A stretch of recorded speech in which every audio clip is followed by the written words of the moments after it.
What's happening, Achievers? Ajit here from Invincible Achievers. Let's talk about a superpower that has been underutilized and forgotten. Our imagination.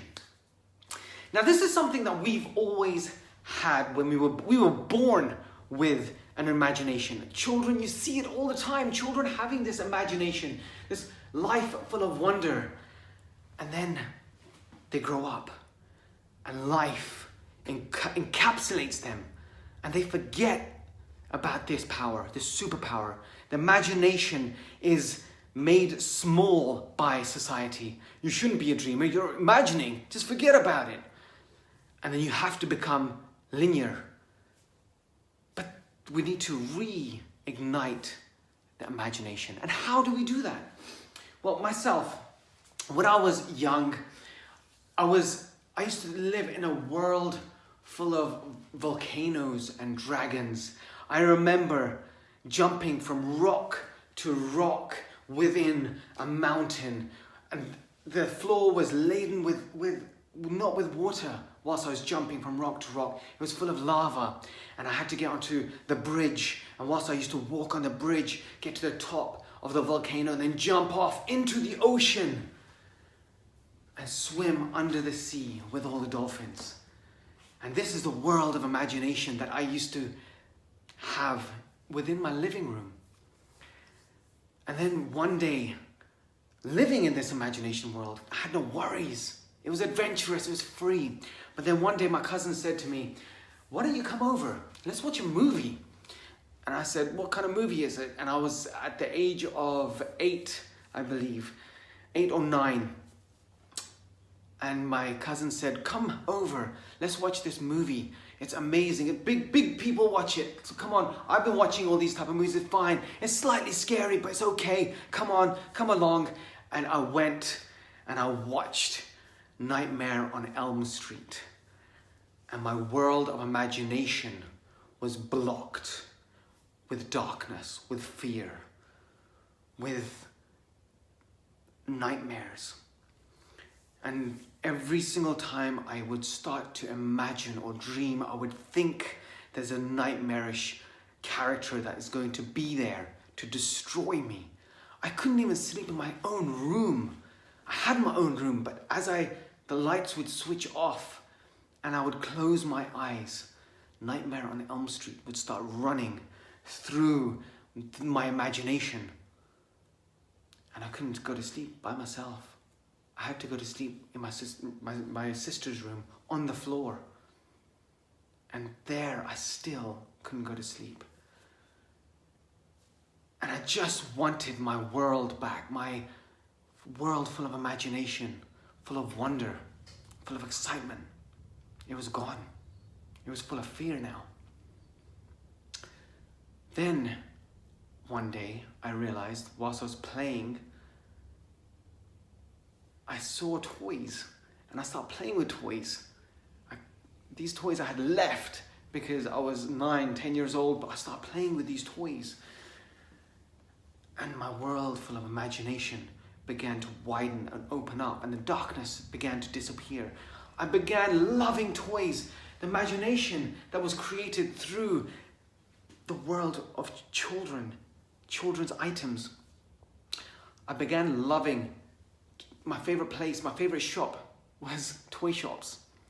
Because when I walk through the shops, my imagination ignites. It's like fuel to my imagination. And I begin to think about what is possible, what can be done. Toys R Us was one place that I would love to visit. Disney, my parents used to take us to Disney, and that's another place where my imagination began to grow. And the darkness that was created by a movie, a make-believe, began to subside. And my dream world began to come back alive. Now, I continued playing with the toys. I continued to play way beyond the time that I should have stopped. A time when my friends were playing on computer games and going out, and I still had these action figures that I used to play with. And my family used to make fun of me saying, "Oh, aren't you a bit too old for this?" And I could never explain what this imagination used to do for me when I used to play with them.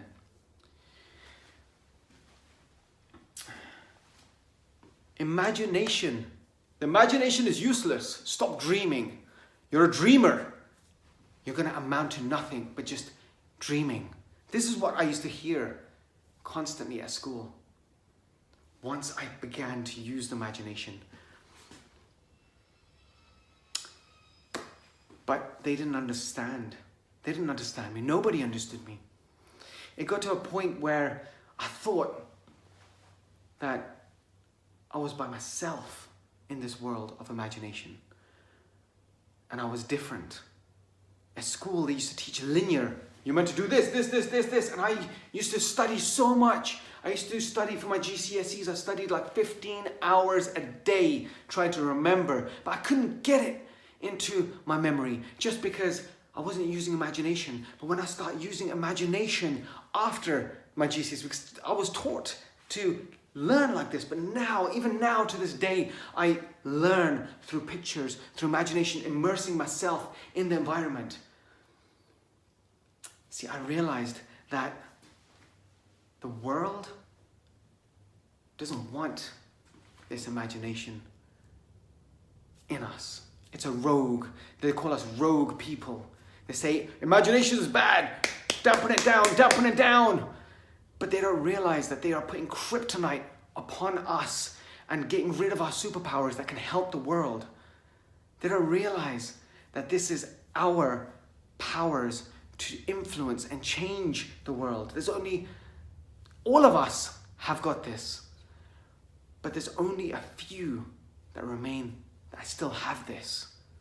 And we can get it again just by using the imagination, just by knowing, by being aware that it is a superpower. Well, I did get my imagination back.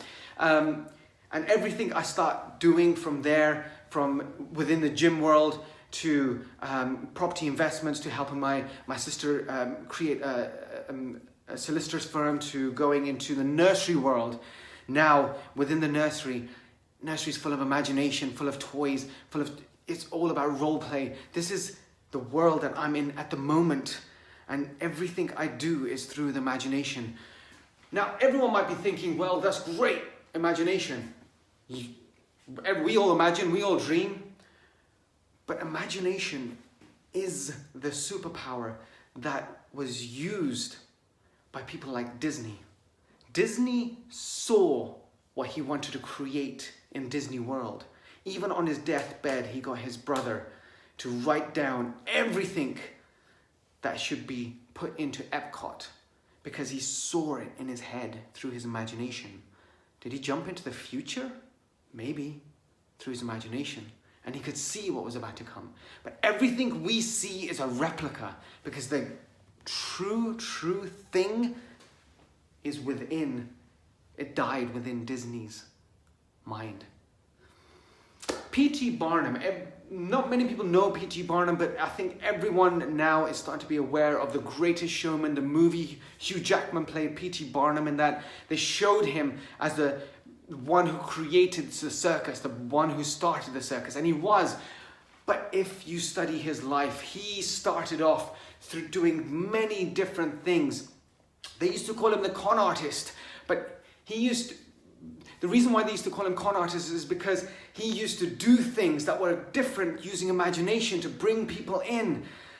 And to this day, they say, oh, he made fools of people. But what he says, and it's absolutely true, yes, he might have put a monkey's head on a fish and called it a mermaid and put it in a museum, but nobody complained when he put it out in display and advertised it to everyone. And everyone came, they went with massive smiles on their face because he knew how to ignite people's imagination. And from that, he created the circus full of wonder because he knew how to ignite people's imagination. And every single person knew that some of the stuff that he was doing was fakish, but nobody complained. Nobody complained because everybody wanted a life of imagination. Steve Jobs. Everyone knows Steve Jobs, Apple. You're probably watching this on an iPhone. He created this in his imagination and then made it into a reality. He jumped into his imagination. He used his superpower and brought it to play. Spielberg for Jurassic Park. When he was young at college, when he was at school and college, he used to play with dinosaurs. He used to actually do the whole action and the whole scene. And from that, when he became a director, he put it onto the big screen. And we get to experience Jurassic Park. James Cameron, the director of Avatar, he actually says he had this whole idea of Avatar 10 years before. But technology was not here for it to create what was in his imagination. So all these guys exist. Richard Branson as well. Everything he does, everything he's created has been through his imagination. So lots and lots have been created through imagination. Google. Everybody knows now that Google has been classified as one of the best companies to work for. Why? Because it's when you walk in, it's full of imagination. It's full of wonder. We can have this full of imagination, this life full of wonder once again. And it's just about remembering and connecting with our inner child. So guys, keep adding value to people's lives. Keep spreading the love. Imagination is a superpower that has been forgotten by us. So let's be dreamers. Let's imagine a world full of wonder. And let's create and change the world. Take care, guys.